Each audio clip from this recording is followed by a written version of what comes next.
Doesn't add up. You weren't responding to my text. I text you. Congrats. I couldn't hurt your feelings any worse than they were hurt. Good to see you, Coach. Good to be here. Great to have you so much. here. Let's talk about the Patriots. Clearly, their fans are not getting tired of this endless dynasty. Nearly 35,000 showed up at the pep rally at Gillette yesterday to send them off to their third straight Super Bowl, 9th in 2 decades. Been there, done that, and yet the fans still want more. Tom Brady had a fun time motivating the crowd before heading down to Atlanta. Let's let them hear it all the way down to Atlanta. We're still here. We're still here. We're still here. We're still here. We're still here. All right. Definitely doesn't have a chip on his shoulder or anything. He did drop the mic there. Coach, how is this Patriots team different than other Super Bowl teams? To me, they're legitimately riding the underdog narrative, and to some degree, it's valid. They have the worst record since our first year in the Super Bowl. The amount of adversity they went through in the offseason with Jimmy Garoppolo, and then there was the infighting. Then they lose their #1 draft pick. Julian Edelman suspended for 4 games. I mean, I'm sure I'm missing something else. Well, Josh Gordon in and then out. Well, Josh Gordon in and out. They trade Brandon Cooks. Yeah. They lose. Replacing Nate Solder on that offensive line. There's another one replacing Nate. Deion Lewis, Danny Amendola. Yeah, so it goes on and on and on. And then they weren't very good on the road. They were able to go on the road and win. Tom was too old. He threw too many interceptions. So that all those things have played into where we are now. And in hearing them talk, that underdog narrative is something that they legitimately bought into, and in other years when you hear him talk about the opponent and there's this a lot of flowery compliments, that's strategy. This seems a lot more sincere in terms of nobody expected us to be here, and we are here. Here's what's not different about this Patriots team. Just like every single Super Bowl appearance they've had, except for 2011, they got a top 8 scoring defense. That one way or another, Bill Belichick and his staff figure out a way to make sure this defense is in the top quarter of the league every single year the team's good. Again, the outlier year was 2011 when they had an average scoring defense. To go along with it, just like every year they've been in the Super Bowl post 03, they've got a top 5 scoring offense. So that's where they're similar. Oh, top 10 defense, top 5 scoring offense. That's been the case throughout this run, basically after the first 2 Super Bowls.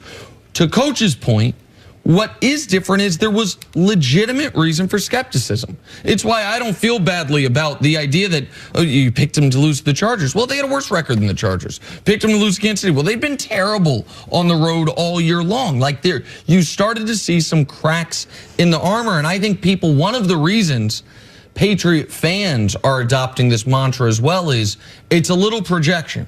Because I listen to enough Boston talk radio to know, you know who was the most critical of this team? Folks in Boston. Guys that call EEI. Guys saying, you know, last year was our last best shot at the Super Bowl. Brady doesn't look the same. Why did they trade Brandon Cooks? Where's our weapons?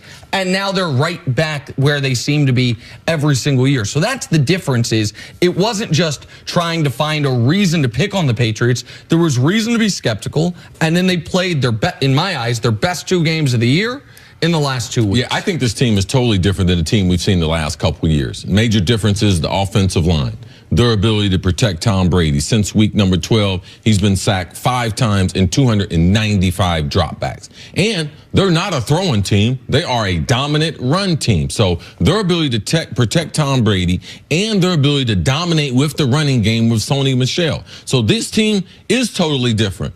I believe in the NFL, running the football is really underrated. It's not real sexy, and it's hard for people to explain why teams outside of an outstanding running back, Ezekiel Elliott, Todd Gurley, why teams are able to do it. So how they play is not real sexy. It's not real. It's not innovative. They're not doing new things. They're doing things the New England way, the way they've done things for a long time, throwing the ball to the middle of the field, getting the ball to third and medium, converting those first down, getting some yards after the catch, getting Gronk isolated in one-on-one, and the red zone defense, to me, the last 10 years has always been spectacular. So they're doing a couple different things. Protecting Tom Brady and having that running game has allowed them to get over the warts of 3 decisive losses on the road by double digits, throwing those interceptions early in the season. This team has rebuilt itself throughout the season to play their best football in January. But they're also really angry for some reason, and they're really frustrated for some reason. Tom Brady has yet to do a post-game interview or a pre-game interview or an Instagram video that doesn't allude to the fact that nobody believed in us. Here we are, whether it's walking out towards the bus with Gronk with that smirky smile, or it's what he'd said at the pep rally. Whether it's the whole team or it's just a few guys, they seem to really have not only adopted but believe in the fact that the world is against us, we need to prove something, not something you saw in other Super Bowl teams from the Patriots. Well, there's some merit to what they're saying. They had 2 Pro Bowl players. They had less Pro Bowl players than the Jets, and every single week it was about why they should fail. It was about who was gonna beat them. It was about how Tom Brady shouldn't even be in the discussion for the MVP, and their receivers are too slow. They don't have enough. Those comments, that's been consistent, and when you hear it week in and week out, and all you do is continue to find a way to win, it gets a little bit old. But so here's the thing: the Patriots this year were discussed and treated like a typical NFL team. They weren't discussed and treated like the Jets. They weren't discussed and treated like a bad team or even a mediocre team. They were discussed and treated like a typical pretty good team, which is, hey, you know what? Each week, about 30% of the analysts are going to pick you to lose. Usually, your quarterback isn't in the discussion for the MVP, and Brady being in discussion for the MVP this year would have been ludicrous. For the Pats, when you have been sailing on a cloud above the fray for a decade, when you start all of a sudden getting treated like a lot of good teams do, you can use that as motivation, even if other teams would take that commentary. I know it's beyond that, because most of these guys are drafted by the Pats or they come there from somewhere else, being Hogan, like coming from Buffalo. New England's been hated for a long time. So it's not like they just have to conjure this up. Either you're drafted by Sony Michel when he was drafted from University of Georgia, man, it was automatically people going to be against him because he played for the most successful organization. And by the way, they have been involved in a few scandals. I'm talking about legitimate scandals. So let's not forget, people don't like winners, and then some of the other things that have come out of New England as far as them knowing the rules, doctoring the rules, and doing other things that the public has had a reason to kind of despise New England. All right, Coach, stick around. Coming up, can Antonio Brown and the Steelers